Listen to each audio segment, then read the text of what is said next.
नमस्कार, रोहित रिपोर्टर देख रहे सभी दर्शकों का स्वागत है। मैं भारत की राजधानी दिल्ली के जंतर मंतर पर इस वक्त मौजूद हूँ और यहाँ पर बड़े ही दुर्भाग्य की बात कहें कि नवोदय विद्यालय में पढ़ाने वाले अध्यापक आज सड़कों पर उतर आए हैं।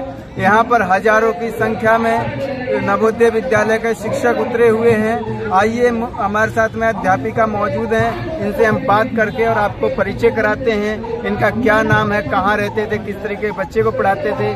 आइए, नवोदय विद्यालय की जो सारी जानकारी हमारे दर्शक जो नहीं जानते हैं आज वो भी जान लेंगे। मैम, आप अपना परिचय दीजिए। मेरा नाम अनीता रावत है जी। मैं पीजीटी हिंदी पानीपत से जवाहर नवोदय विद्यालय पानीपत में मैं 2020 दिसंबर में रिटायर हुई और मैंने जो मेरी फर्स्ट पोस्टिंग थी वो जवाहर नवोदय विद्यालय, तब नवोदय विद्यालय हुआ करते थे, कोरापुट उड़ीसा में मैंने ज्वाइन किया था। सतीपुरा JNV सतीपुरा नवोदय विद्यालय स्कूल से, और वो आदिवासी एरिया था, लेकिन बच्चे कहीं के भी हो, बच्चे तो मन के सच्चे होते हैं। हमें तो विद्यार्थी मिले, बहुत अच्छे बच्चे थे। और मैं भी एकदम पहाड़ से आई थी। मैं उत्तराखंड पौड़ी गढ़वाल से मेरा संबंध है, वहाँ मेरी पढ़ाई लिखाई थी। और मेरा जो विद्यालय था, मेरा जो इंटर कॉलेज था, उससे भी हमारे इलाके में बहुत प्रसिद्ध विद्यालय था। तो हमें शिक्षा के महत्व यानी पढ़ाई कैसे होती है इसका महत्व मालूम था। ये विद्यालय मिला हमें, जैसे पहले गुरुकुल हुआ करते थे, बहुत सारी कहानियाँ पढ़ते थे। तब एक किताब होती थी, पुस्तक होती थी हमारे यूनिवर्सिटी में, उसमें सहायक यानी कि नीतिगत चारित्रिक गुण विकसित करने के लिए पुस्तक हुआ करती थी। उनमें हम बहुत सारी कहानियाँ ऐसे पढ़ा करते थे। बच्चे गुरुकुल में रहते हैं, वहाँ पढ़ते थे अपने गुरु के सानिध्य में रहकर। तो वास्तव में ये विद्यालय जब मैं मिला, मुझे अपार खुशी हुई। वाकई अगर मैंने पढ़ा है और मेरा इसमें सिलेक्शन हुआ है तो मैं बहुत भाग्यशाली हूँ। और मैंने उस अपनी अपॉर्चुनिटी को बहुत अच्छे से निभाया, बहुत अच्छे से किया। समिति ने हमें जहाँ भी ट्रांसफर किया, हमारे मेरा लास्ट चौथा विद्यालय था जहाँ मैं ट्रांसफर रही। फर्स्ट में कोरापुट उड़ीसा में रही, फिर मैं गुड़गांव नगीना में रही, और तीसरा मैंने नजफगढ़ के पास जवाहर नवोदय विद्यालय जामुन में रही, और अंत में मैं पानीपत में जवाहर नवोदय विद्यालय पानीपत में 25 साल का समय कम नहीं होता। भांति भांति के बच्चे सब अच्छे होते हैं, लेकिन कुछ बच्चे ऐसे जो पढ़ते ही नहीं हैं। सबसे पहले मैं आपको अपना रूटीन बताती हूँ, क्या रूटीन होता है। सुबह बच्चे 5 बजे उठ जाते थे और 5:30 बजे ग्राउंड में होते थे, उनकी मॉर्निंग ड्यूटी होती थी। हमारा सिस्टम वाकई दुनिया में सबसे अलग है। तो हम लोगों के प्रतिदिन हमारे जितने हम टीचर होते थे, प्रिंसिपल होते थे, वाइस प्रिंसिपल होते थे, सब लोग हम 5:30 बजे ग्राउंड में होते थे। एक duty master duty of the day होता था, वो बच्चों की अटेंडेंस लेता था। 5:30 बजे सारे बच्चे ग्राउंड में होते थे और वहाँ आधा पौन घंटा उनकी मॉर्निंग पीटी एक्सरसाइज होती थी। उसमें 2 पीटी होते थे, मेल एक फीमेल। लड़कियों के लिए तो लेडी टीचर होती थी और बॉयज़ के लिए जेंट्स टीचर। लेकिन जो MOD होता था वो सुबह की अटेंडेंस लेता था, और उस समय ही सब बच्चों की काउंटिंग अच्छे से हो जाती। कोई बच्चा बीमार है, हमारे यहाँ एक और सबसे अच्छी बात ये थी कि नर्स भी होती थी, स्टाफ नर्स भी अटेंडेंस के लिए यानी ग्राउंड में होती थी। उस समय सारे बच्चे, कोई रात को बीमार हो जाता था, कुछ तो वो देखती थी।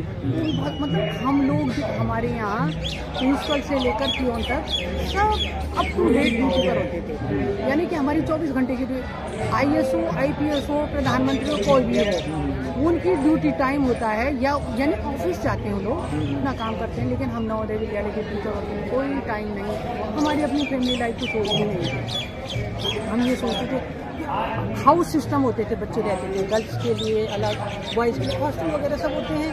तो लड़कों का अलग होता था, लड़कियों का अलग। हर एक हाउस के लड़कियों के लिए house teacher, house master, house mistress होती थी, उनके ही सुपरविजन में बच्चे रहते थे। तो बच्चों सुबह उठ करके मॉर्निंग ड्यूटी हो गई। फिर उसके बाद बात है चेंज बच्चों की होती थी, नहा हाउस में आकर के आधा पौन घंटे के बाद एक्सरसाइज करने के बाद वो लोग आते थे, नहाते धोते थे, और फिर 7:15 बजे उनका डाइनिंग हॉल में यानी मैच भी होता है हमारे यहाँ, तो उनका ब्रेकफास्ट रेडी हो जाता है। यहाँ जाते थे, उनमें टीचर की ड्यूटी लगती थी। अब तो सिस्टम इतना अच्छा हो गया कि पैटर्न वगैरह या केयर टेकर वगैरह ऐसे रखे जा रहे हैं, जिसके कारण वो बच्चों को, लेकिन फिर भी हाउस मास्टर प्लस उस दिन का जो MOD होता था वो भी मैस में जाता था, वहाँ भी अटेंडेंस होती थी।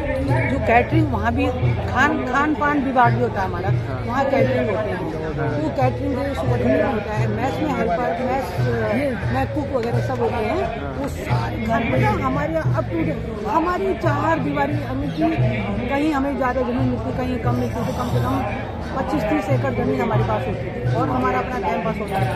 बाहर क्या होता था हमें कुछ पता नहीं होता था, कोई सब्जी लेने गया, कोई कहीं गया तब जाके, नहीं तो हमारी दुनिया ही हुई थी। तो हमने अपने बच्चों को बेहतरीन तरीके से संवारा है, पढ़ाया है बच्चों। उसके बाद ब्रेकफास्ट हो गया, बच्चे हाउस में आए, बच्चे तैयार होके ड्रेस पहन के ब्रेकफास्ट में जाते थे। उसके बाद बच्चों को विंटर में, समर में अलग अलग टाइम टेबल जो होता ही है, ऑटम में जो होता है। उसके बाद मॉर्निंग में असेंबली होती थी, असेंबली में भी जो MOD होता था वो अटेंडेंस लेता था हर हाउस में। जैसे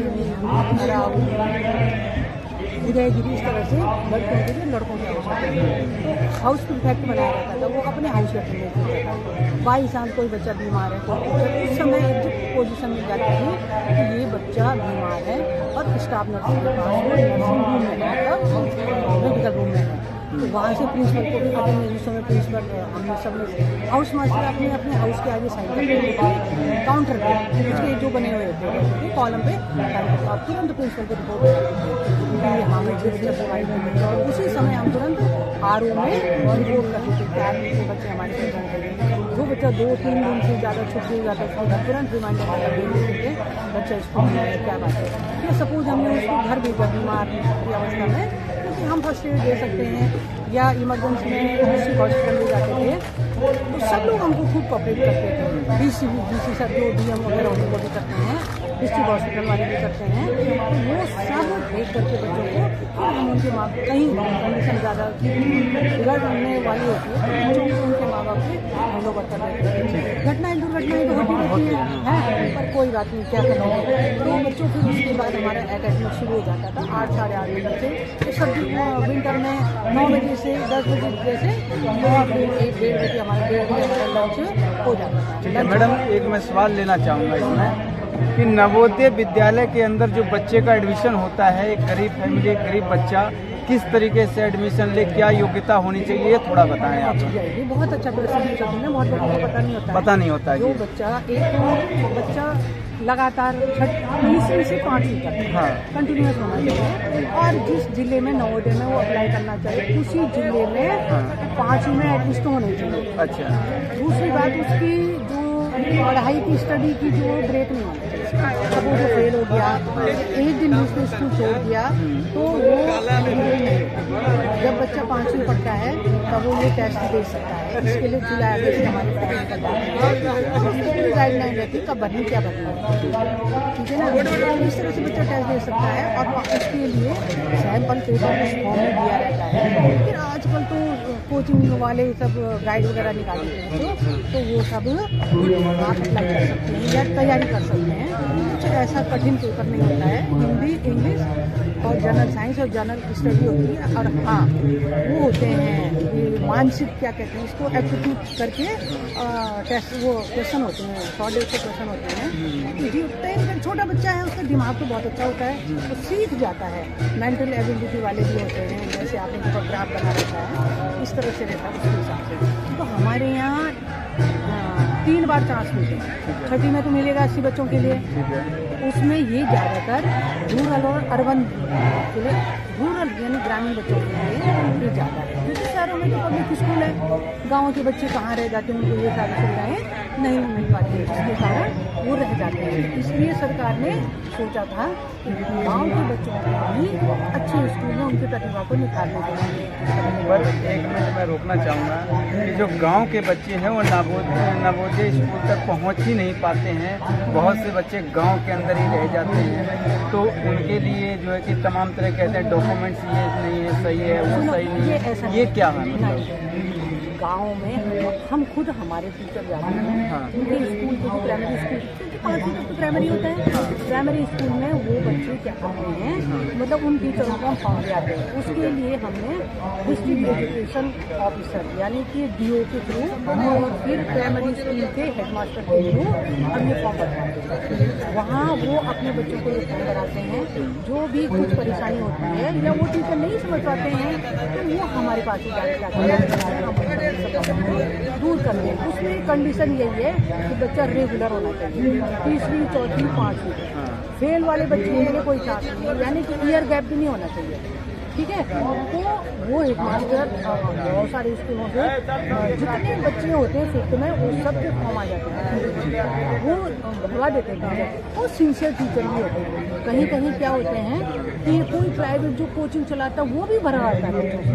अच्छा। हाँ, वो उस कोचिंग वाले को तो मैं 100 सलाम करती हूँ, तो वो बहुत अच्छा काम कर रहा है, क्योंकि विद्यादान महादान है। और मैं ये चाहती हूँ तुम लोग भी कहीं अगर अपने गाँव वगैरह में इस तरह से करते हो तो करो, प्रचार करो, क्योंकि हमारा जुलाई, अगस्त, सितंबर, अक्टूबर इस साल थोड़ा लेट हुआ, लेकिन हमारी समिति ने इस साल भी अभी 28-29 अप्रैल को टेस्ट किया हुआ। पहले जनवरी फरवरी में हो जाता था, अभी उन्होंने पहले फरवरी में कर रहे थे, पता नहीं कुछ देर से हुआ, लेकिन इस साल भी अभी 28-29 संडे या सैटरडे को है। तो बच्चों नवोदय में आना, थोड़ी सी मेहनत करे बच्चे ना, बहुत कुछ है, बहुत अच्छा है। और लड़कियों के लिए तो नवोदय विद्यालय बहुत अच्छा है। अब मैं एक सवाल आपसे ये भी लेना चाह रहा हूँ कि नवोदय विद्यालय में बच्चे को एडमिशन कराने के लिए उनको पेरेंट्स को कितना खर्चा लगेगा, किस तरीके का फैसिलिटी मिलता है, क्या सुविधाएं उन बच्चों को दी जाती है और स्कूल के मुकाबले? बच्चों ये टोटली तो वैसे तो फ्री है। अच्छा। ये सब कुछ फ्री है।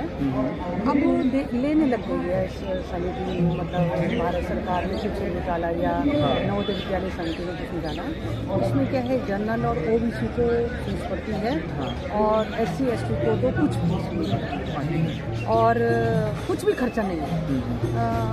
शायद या जिनके मम्मी पापा जॉब करते मतलब उनको इनकम सर्टिफिकेट लगाना पड़ता है, ठीक है।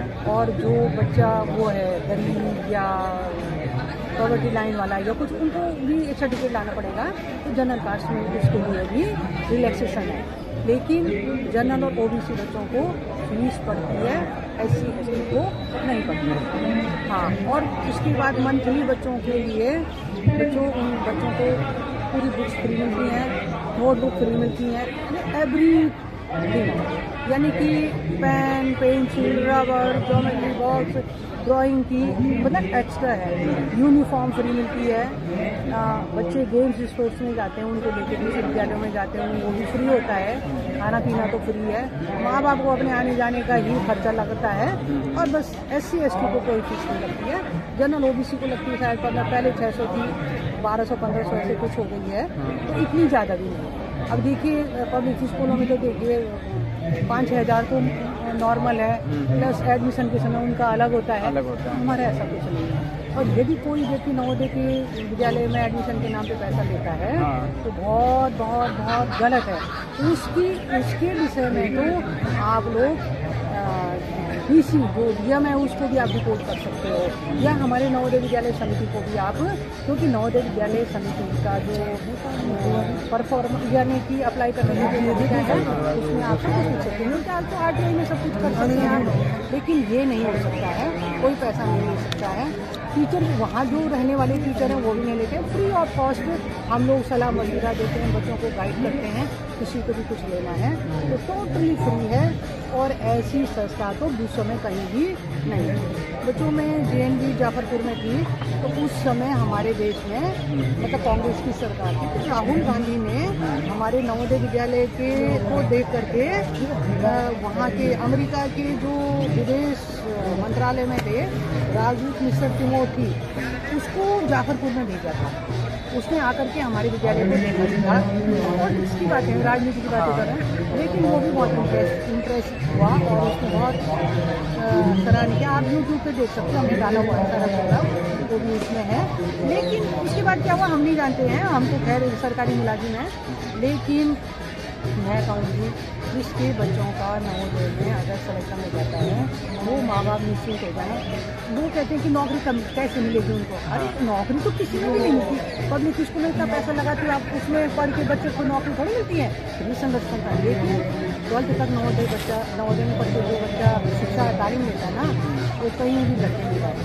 अभी इस मंच पे अब तुम देख रहे हो एलुमनी आए हैं, ये इसमें एक सीताराम नारनौलिया है, वो उसमें शुरुआत की थी एलुमनी बनाने की। और आज कम से कम 2-2.5-3 लाख बच्चे से जुड़ गए। इवन सऊदी अरब में उन्होंने अपनी एलुमनी मीट करी, इंग्लैंड में थी, कनाडा में थी, और फेसबुक में देखो सारे बच्चे कोई ना कोई आपको मिल जाएगा नवोदय के एलुमनी करते हुए। और मैं कह रही हूँ कि इसमें नवोदय के बच्चों की जो प्रतिभा है ना, वो बोलते हैं निखरती है।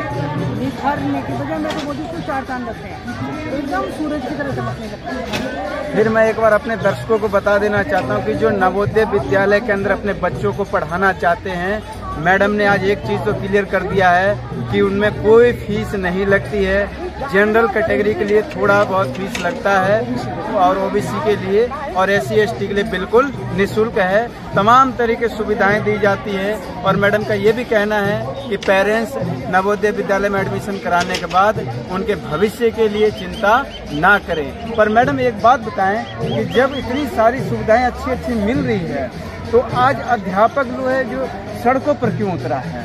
क्योंकि हम लोगों को पेंशन ही नहीं दी सरकार ने, क्योंकि 2004 के बाद तो किसी को नहीं है। और हम लोग को 89 में हम अपॉइंटमेंट 90 में मिला। अब जितने आज लोग यहाँ आए हैं सब पुराने ही हैं, अभी नए वाले तो कोई नहीं है। 2004 के बाद वाला तो रिटायर ही नहीं हो सकता जी। तो पता नहीं बच्चे क्या इन्होंने, हमने तो बहुत कोशिश की पहले भी, लेकिन जो हमारे बड़े अधिकारी थे ड्यू टू रिस्पेक्ट उन्होंने भी इस विषय में कुछ सोचा नहीं, जिसके कारण आज हम लोग सफर कर रहे हैं। और वही पेंशन तो सबको चाहिए, मेडिकल सुविधा भी चाहिए, क्योंकि 60 साल के बाद तो कोई ना कोई बीमार होता ही रहता है और हमें ये बिल्कुल नहीं दिया जा रहा है। तो हम ये चाहते हैं कि हमें पेंशन दी जाए। भाई जब कोई MLA MP 4-5 बार बन जाए सपोज, तो उसके बाद उसको दे पेंशन दी जाए, तो हम भी किसी देश की बात नहीं है, जब हमको क्यों नहीं मिल रहा है? हम सबको आप सबसे और अपने एकदम आदरणीय प्रधानमंत्री जी से भी अपील करते हैं कि भाई नवोदय वालों को भी पेंशन दो। हमारे साथ अभी मैंने सुना कि हमारे साथ 2 ऑर्गेनाइजेशन और थे, उनको दे दिया। उनमें मनमोहन सिंह जी ने दिया जो प्रधानमंत्री थे, पंजाब यूनिवर्सिटी में किसी को दिया और किसी और को दिया। तो बच्चों हम तो इतना काम करते हैं ना, आप हमारी लाइफ देखोगे ना तो बोलोगे वाकई मैं क्योंकि हम अपने बच्चों को छोड़ देते थे और इन बच्चों के लिए लग जाते थे। सपोज में हाउस पास में मेरे अंदर में अगर 40-50 बच्चे आए, मेरा बच्चा अगर बीमार है, लड़की हाउस का बच्चा अगर बीमार है, मैं अपने बच्चे को छोड़कर उस बच्चे को लेकर हॉस्पिटल जाती थी। पहले उसकी केयर करते थे और मैंने तो अपने बच्चों को देखा ही नहीं। मैंने तो अपने हस्बैंड के पास छोड़ दिया, मेरे हस्बैंड ने पाला बच्चा। मैंने तो अपने बच्चों का सुख क्या होता है, हम अपने बच्चों को आते हैं बहुत सारे बच्चों को कहते हैं कभी नहीं हो, खूब हंसते हैं, क्योंकि कभी ना गाली नहीं होता है तो प्यार की मैं उलाहना देना होता है। इसलिए कहती हूँ तो बच्चे बोलते हैं कि मैम सही कह रहे हो आप, तो मैं बोलती थी बच्चों के लिए आप सब क्यों बोलना है, लेकिन प्यार से बोल सकते हैं। बच्चे बड़े अच्छे से भी रहते हैं और मैं तो सब में बहुत प्यार करती हूँ, मैं बहुत लाइक करती हूँ लोगों को। मैं तो उनको बोलती हूँ और ये जो इन्होंने अपने एलुमनी और फेसबुक के ग्रुप में डालते हैं तो मैं उनको फिर भी लाइक कर देती हूँ।